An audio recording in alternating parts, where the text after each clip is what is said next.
Right, go in there. Get the kids in there. Go in there. Get the kids in.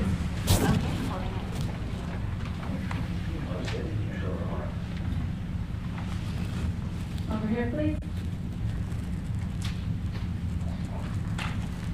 All right.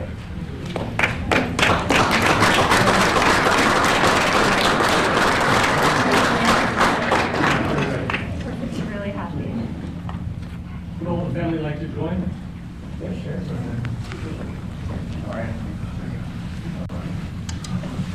Please place your left hand on the Bible and raise your right. I, Robert F. Kennedy Jr., I, Robert F. Kennedy Jr., do solemnly swear do solemnly swear that I will support and defend that I will support and defend the Constitution of the United States the Constitution of the United States against all enemies, against all enemies, foreign and domestic, foreign and domestic, that I will bear true faith and allegiance to the same, that I will bear true faith and allegiance to the same, that I take this obligation freely, that I take this obligation freely without any mental reservation without any mental reservation or purpose of evasion, or purpose of evasion, and that I will well and faithfully discharge and that I will well and faithfully discharge the duties of the office the duties of the office on which I am about to enter. on which I'm about to enter. So help me God. So help me God. Congratulations, Mr. Secretary.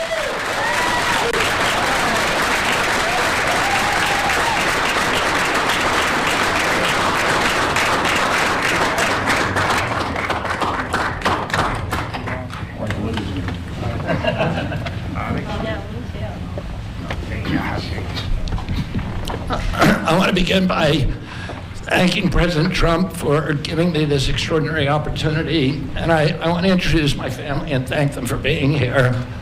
My wife Cheryl, my cousin Anthony Shriver, my daughter Kik, my other daughter Kira, Catalina Shriver, Joey Shriver, Jackson Hines, and Amaryllis Kennedy. And I want to thank all of you for your support and throughout this whole 2.5-year journey.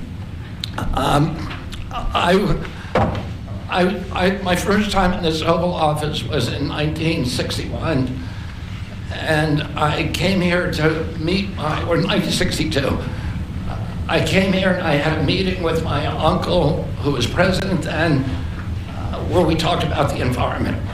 He was involved deeply, as we all know, in restoring physical fitness to this country.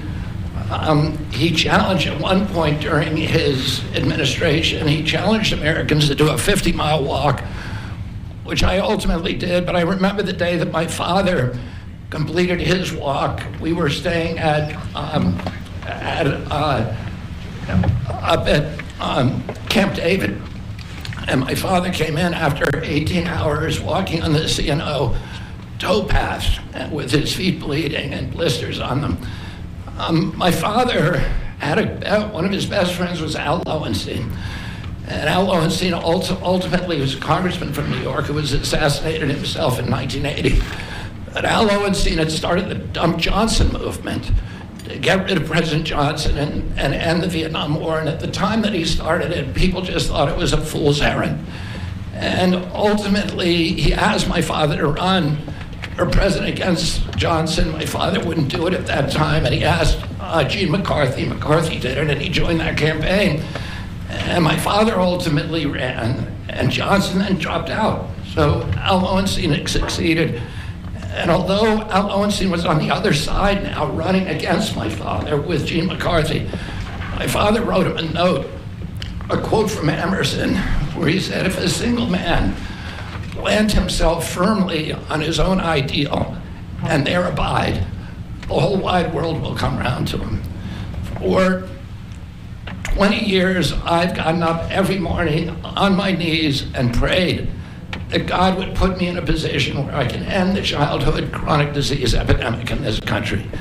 On August 23rd of last year, God sent me President Trump. All right. And he gave me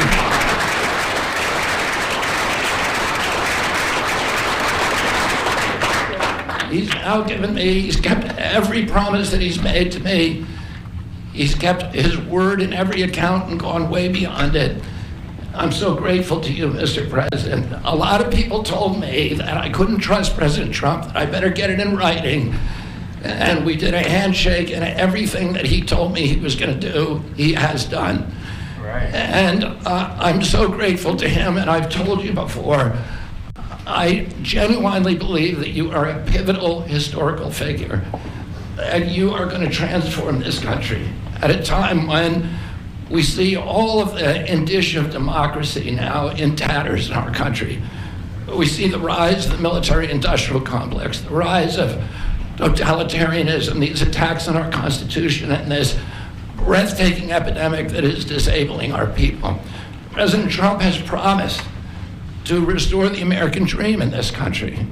A healthy person has 1,000 dreams. A sick person only has one.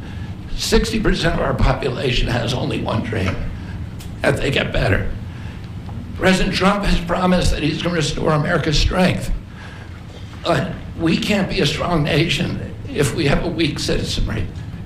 If people are sick, 60% of our people are sick, 77%, as President Trump mentioned, of our children cannot qualify for military service. And we need a man on a white horse now. We need somebody who is willing to come in and has the spine and the guts and the strength to challenge orthodoxies, to stand in the way of vested interests, and to break institutions that have turned against our democracy. President Trump has shown again and again that he is that hero. And most recently, I greatly appreciate it, and I called you the day that you announced the termination of USAID. My uncle started USAID in 1961 for humanitarian purposes, to put our country on the side of the poor. It has been captured by the military-industrial complex. It has become a sinister propagator of totalitarianism and war across the globe. And very few people understand how sinister this agency really is. And President Trump saw that, and he stood up to it with a masterstroke. And we want to do the same thing with the institutions that are stealing the health of our children. We need a revolutionary figure, and you are that figure, and I'm very grateful for you for giving me this opportunity. I want to recognize some of the allies that I've had in this battle for a long time: Senator Rand Paul, Senator Ron Johnson, Senator Roger Marshall, Marjorie Taylor Greene, and Buddy Carter, who've all been champions of the MAGA agenda before I even came along. I'm very grateful for you for standing strong. Thank you very much, President.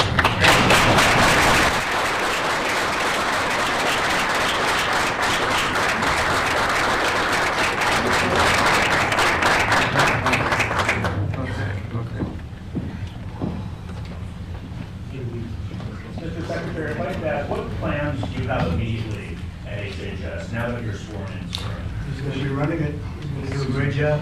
What would you like to That's see my him do plan. first? He's going to find out a lot of secrets that have been maybe kept from us, but he's going to come up with some solutions to some big problems, self problems. And I think he's going to go down in the record books. I really have confidence. This group has great, even Rand has confidence.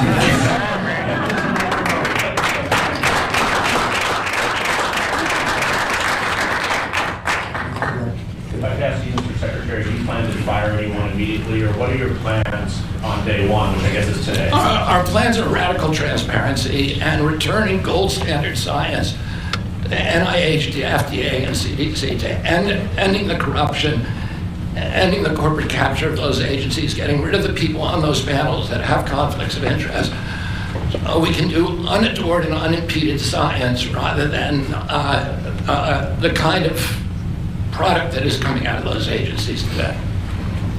Mr. Secretary, may I ask, how do you address concerns that some Americans may have about your stance on vaccine? When people actually hear what I think about vaccines, which is common sense, which is vaccines should be tested, they should be safe, everybody should have informed consent, People are reacting because they hear things about me that aren't true. They hear characterizations of things that I've said that are simply not true. When they hear what I have to say actually about vaccines, everybody supports it. All right. Mr. Kennedy, Kara Kashinova from Lindell TV. What's your message to Democrats in the Senate that fought so hard to keep you from taking this position? And congratulations, by the way. And President Trump has promised to be the president for all Americans, and he has said to me that he understands that there's no such thing as Republican children or Democratic children. All of our children need to be protected, and whether you're in a blue state or red state, I'm going to do everything I can to work with you, whether you're Democrat or Republican, to restore child's health in this country. Mr. Secretary. Great job. Great job. Thank you all very much. All right, guys.